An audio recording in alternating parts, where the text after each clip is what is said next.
Hey guys, welcome back to Crazy Style. In this video, we are going to be continuing the Desmo service and putting the rest of the bike back together. Firstly, we got new parts.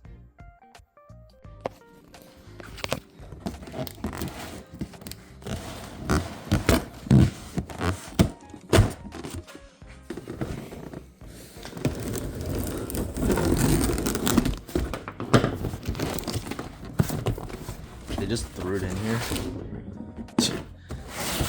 Okay, cool.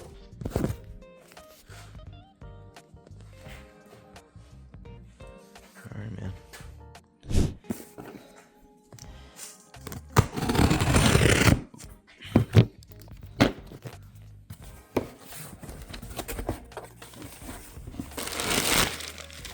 Oh yeah. Nice. Just going over the old Stator cover that I pulled off and the new Stator cover that I bought. See down here, there's a lot of damage where the clutch push rod pushed through, and up on the top side of this where the chain just absolutely destroyed. On the inside, you can see these mounting surfaces and everything broke, and I removed the stator. You can actually see the little chunks of metal that came off from this when it was getting worn away. And this is the new stator cover, and you can see that it's all intact. That's how it should look like. So now all I have to do is swap over the thermostat.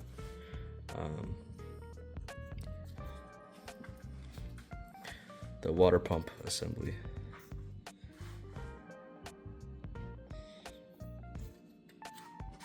It was kind of a pain in the butt to get off, but that's why I have the zip tie here. And in the process, I accidentally destroyed my kickstand sensor.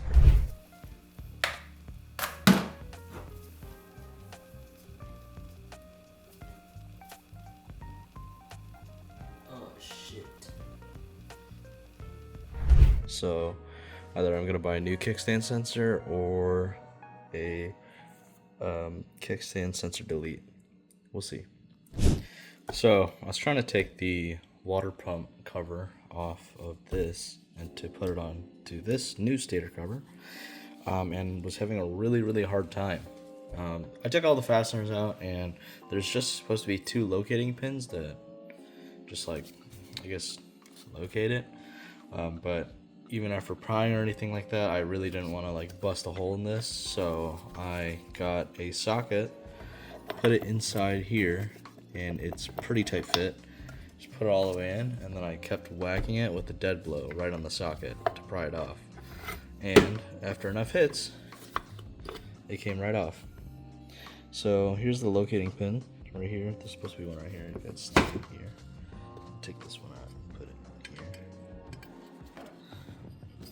But you can see that there's just these 2 locating pins and all the fasteners are out, so it's just stuck really tight. So now we can take this and put it onto that. Like that.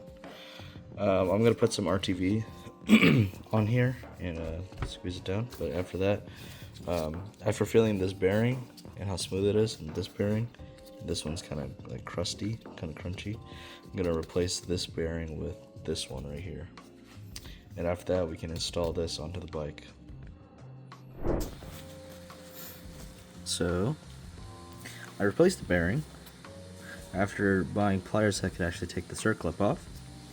And then I knew that this stator, this alternator, or whatever you want to call this, was good from the previous stator cover. So I just disassembled it, took it apart, and put it onto this one, the new stator cover.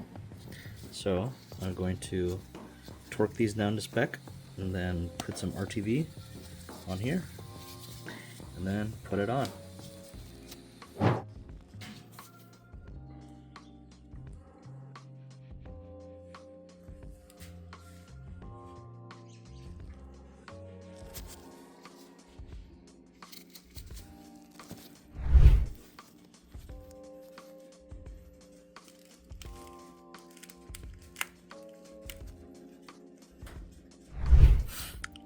Well, I have the water pump cover on, and now the RTV is just setting. So this stuff is Right Stuff RTV. So I finger tighted all of them, and now have to wait 90 minutes before I torque them down. In the meantime, we can, while we're here, we can take the clutch rod out like that, and it's looking in pretty good shape. And as I said before, there's no anti-rotation pin, which is okay. While we're here, might as well replace these O-rings to make sure that this is not a point where we leak. After that, we put this back on. We can install our Oberon clutch slave cylinder.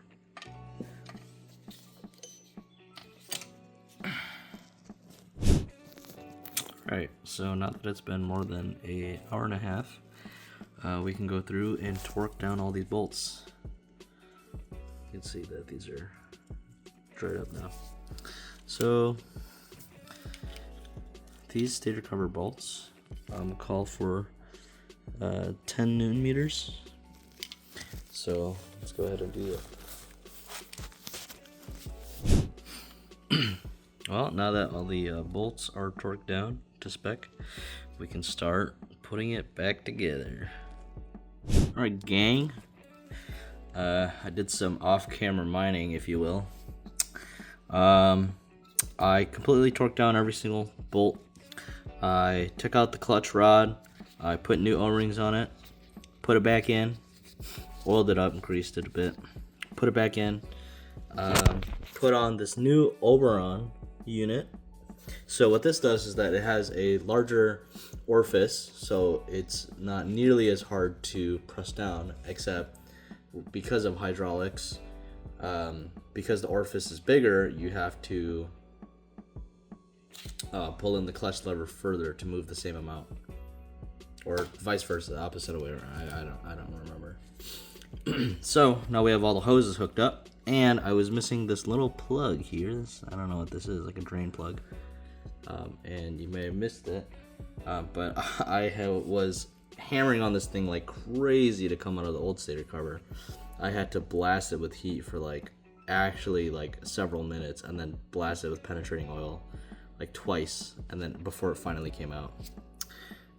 But now that we have all these torque to spec and everything like that, we're good on this side. The clutch works. I confirmed it works, and I bled the slave cylinder and the master. And if you have two like this, like master up here and a slave down here, you want to bleed from the furthest point away to the closest to the master. So you start with this one, bleed it till all the bubbles are out, and then you go to this one, bleed it till all the bubbles are out. And all the bubbles are out in that one, and it's dirty. So let's clean that up. And then here's the cap right here. Just goes right on top. Alright. You can see that it's filled to the level that we want. So now that this is all buttoned up and together, we can start on the sprocket and chain stuff, but I don't really want to do that until we get the rest of the bike back together. Taking this little peep cover off, I bought a tool to help in tensioning the belts and rotating the engine, that it connects to the crankshaft, and you can just pull it or you can twist it with a wrench, which is nice. Don't have the spark plugs in yet, because if you put the spark plugs in, then it's going to be a lot harder to turn the motor because of the compression. So that's it for right now. One eternity later. After forever, we finally got our timing belts. So time to replace the belts. So I use a crankshaft turning tool to turn the crankshaft right here. You see this pulley, there's a nick, like a mark on it, and when that lines up with the notch on the side case right here, that's how you know that the horizontal is at top dead center. For the 848s, when the horizontal cylinder is at top dead center, the cams the T's, this notch should be facing towards the valve cover. Same thing on this. These are out of time right now, but the reason why it's not like this because they're not both not going to be at top dead center at the same time. So we can put on the belt and tension it. All right, I have the timing belts done. I already spun the engine over to see if there was any interferences, and there's not. I accidentally did the Ducati regular 848 timing. So when the horizontal is at top dead center, the vertical cams would be pointing at 5 o'clock. The T shape would be pointing at 5 o'clock.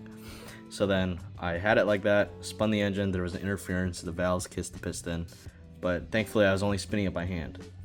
So I set it to the Evo timing, where when the horizontal cylinder is at top dead center, the vertical cylinder cams T's point straight up towards the valve cover. And I spun it, no interferences. So to make it easier, you just take these off. This is the tensioner. Just take off the tensioner, pull it off, and you can slip it on a lot easier. There's springs that hold the cams in a certain position, and you can just like pull it back very slowly. Because be careful, because these will snap back at you, and don't get your foot or don't get your finger caught or anything like that, because that'll probably hurt.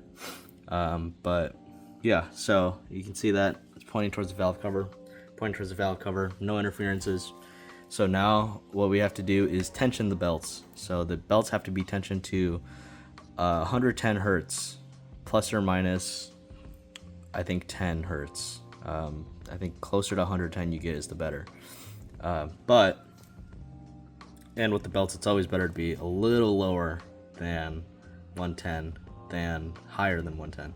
So in order to tension these, you have to flick them like that, and then take a guitar tuner or a frequency measurer and measure the frequency that comes out.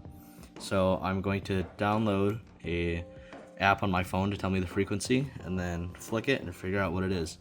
If it's not the frequency I want, you can tension it by firstly loosening these bolts right here, this bolt right here. So you can see it moved. So in order to tension it, you always want to go counterclockwise to avoid belt interference with each other. Because if you go this way, then they have a higher chance of hitting each other than going this way. So yeah, I'll get to that and see what happens. All right, I got these all in tune. Try to get them as close to 110 hertz as possible, and you will see what I got them to. It's pretty spot on, which is awesome. One note: when you set the tune, the frequency, and you flick the frequency, in order to make sure that the frequency is the same throughout the entire belt, because the tensioner is just right here, so it doesn't change the tension between your cams yet. But in order to ensure that the entire belt is in tension, or is in the proper tension, you have to spin the crankshaft 360 degrees. Well, that's what I do. So loosen everything up, make sure everything's tight and how it should be, and then flick it again. So then you'll see either your tension drops or it will change. So just check for that. But yeah, it's all in tune. So now I'm going to torque these down. These require 22 Newton meters of torque. So I will do that now. All right. Got the belt covers back on, and time to install the spark plugs and put the air box back on. And after that, we can put the gas tank on and then crank her up. Maybe. So these are the spark plugs. They come pre-gapped, and we just gotta put them in there and torque them. A few moments later. So, a lot has changed. I've done quite a bit to the bike since I last recorded. Putting the airbox back on, putting on some of the hoses, putting on the intake air cleaners, putting in the intake filter, and plugging in plugs. There was a plug that was loose here. It had a blue rubber seal. It goes up there on that throttle body. This throttle body has a little green seal, and this single wire goes down to here as an oil pressure sensor. So now I just have to mount up the servo, and then I could probably start putting back the gas tank and then fire it up if I really wanted to.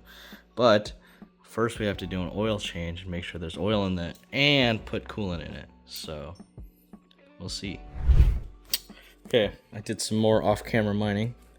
Put the ignition cylinder and stuff back on. Put the fuel tank on. Filled it with gas a little bit. Primed the fuel tank. We can do it some more. Also, we can see that the transponder ring is in here, but no more errors or anything. So that serve just means service. So it's basically just a service light, but I bought the cables to reset that. So we're good on that. Now we can just take off the crankshaft pulley, put it in neutral, change it to oil, add some coolant, and then we can start it. All right. Well, in order to, I took the right air intake cleaner off. In order to bleed the cooling system and flush it out, so we can put new coolant in there. Never mix coolants, by the way. We have to do an oil change, and that's pretty easy on this bike, which is awesome. The oil drain is on the bottom down here, and the K&N filter right here, and the oil fill right here. So I'm just gonna do that really quick, and yeah.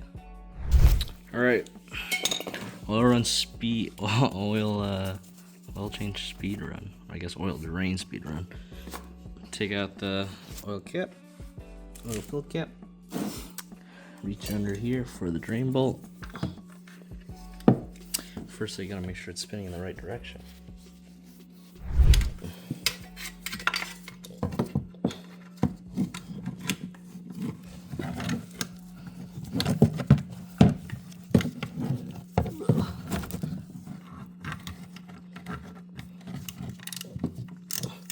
Okay, there we go. All right. There we go. We'll do it by hand now. And here comes the oil.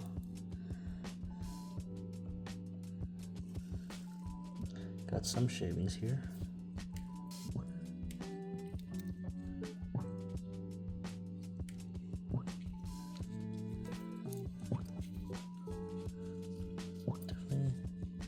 Definitely not the best looking oil. Okay, now we're gonna take the oil filter off. Make sure this is loosening. Yep, that's loosening. Okay. Since it's a K&N, it's pretty easy. As long as the weld nut on the back does not pop off.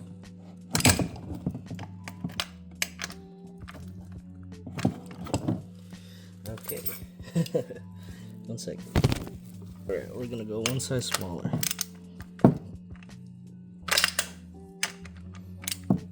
Okay, well, it's not metric. How's this one? Nope, too small. Now that feels too big. Fuck. Okay, well, technical difficulties. I want to have a chat. I want to have a little chat with whoever put that goddamn K&N filter on. That was horrible. See, now, the weld nut on the back rounded off because whoever put this oil filter on torqued it to 2 billion foot-pounds, which is awesome and is what you want. Alright, time to continue with the fucking oil change. Gonna put the drain bolt back in, a new filter on. With the new filter, use oil, lube the O-ring so it doesn't stay on there like the Midas Zeus, and then fill. Alright, have the new oil filter on. Have drain bolt is torqued, and time to add oil. The oil I'm using is Motul 7100. because this is a Ducati, I don't want anything to happen that it shouldn't. So I'm removing all possibilities that it's the oil that I use. Also, I like the bling, and it smells like cherry. It doesn't really actually smell like cherry that much, but I like the bling, especially on the Ducati. Got to treat it nice. And this bike has already had a hard life, so I'm treating it with some nice Motul. I forgot to mention it takes 3.7 liters of Motul 7100. I'm probably just gonna put 3.5 in and then run it and then see where it is in the sight glass. Oh yeah, look at that. Red Motul. Let's go. So right now, it's like max fill level, but as more oil enters the oil filter, it'll go down. So let's fill this up with distilled water and then run it. All right, well, now we have the bike filled with some distilled water. Looks like we can fill it with even more. I'm gonna do that. All right, as that goes down, slow air bubbles. Let's just double check everything. Sorry, the oil filter or the oil funnel is leaking some. Some expensive Motul. Okay, so just double check everything. Make sure that it's not leaking anywhere, or any of the pipes or anything like that. Okay, I think we are ready for the first start.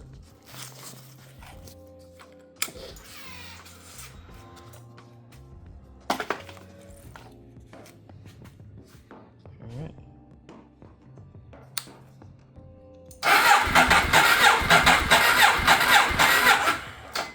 Okay.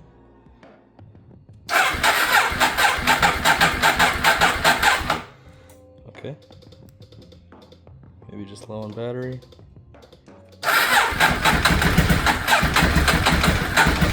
Okay. Sounds like it wants to. It's almost there.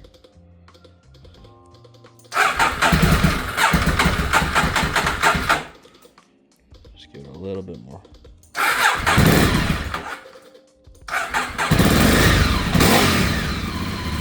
Alright. There we go.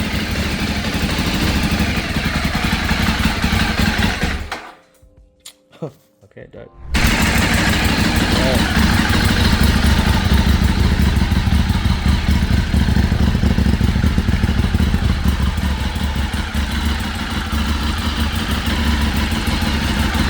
Got some oil burning off.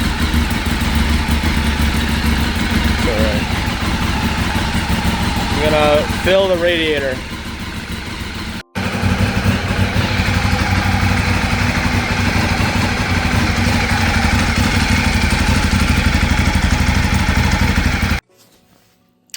So now that we got it all running and hot, you're gonna drain the coolant again so we can put the new coolant in. So we do that by just undoing this bolt.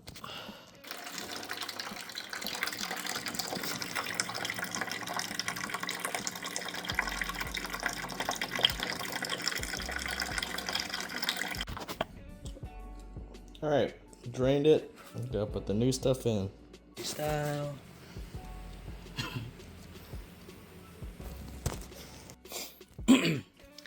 So just put the chain on, which is kind of a pain in the butt, but it was all right. Front sprocket's on, torque down, right? Should be. Okay. Wait, did we? I did. Okay. Wait, no, we didn't.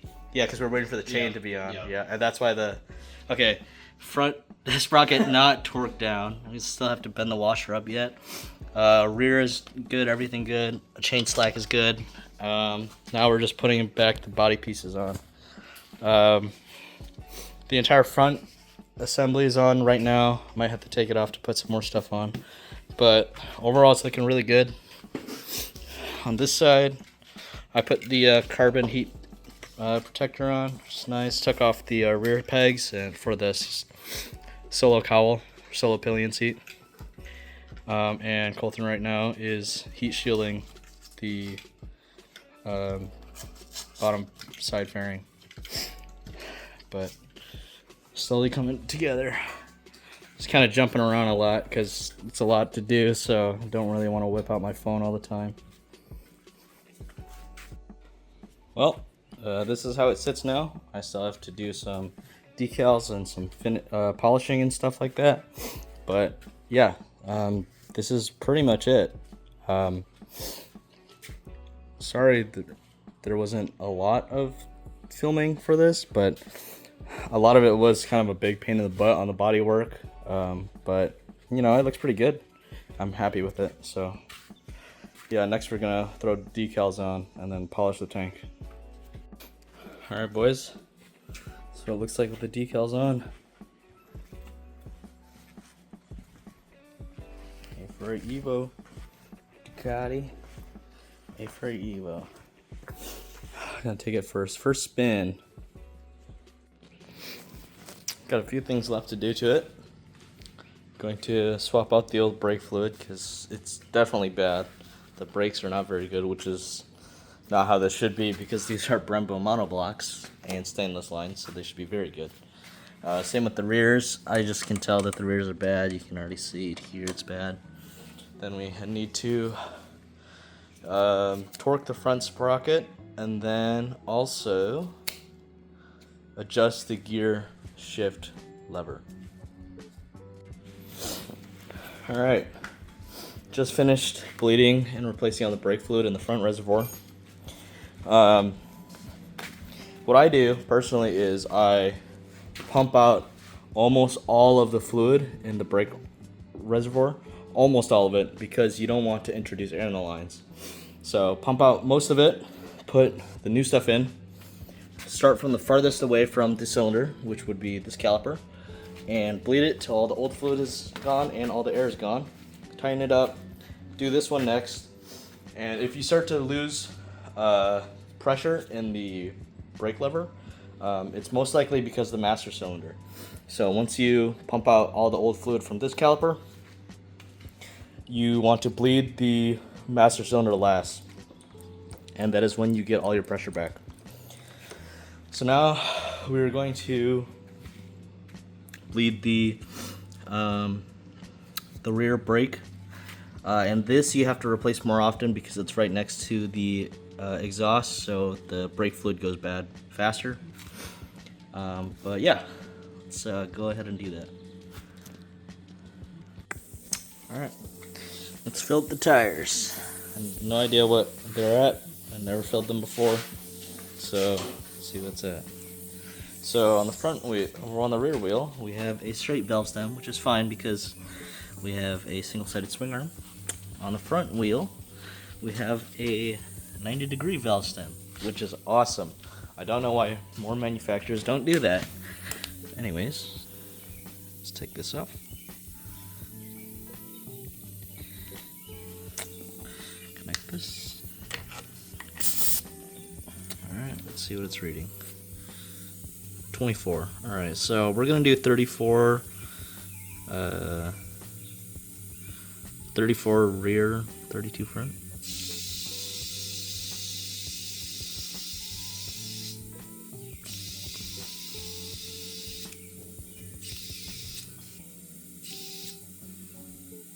Alright, that's good enough. Alright, let's put this back on.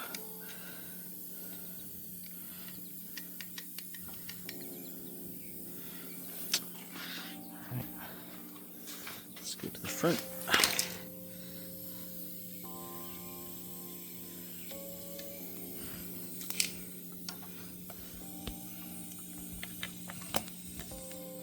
Let's see what we're reading. We were reading 24. Let's just do 34. Okay. Oh, good.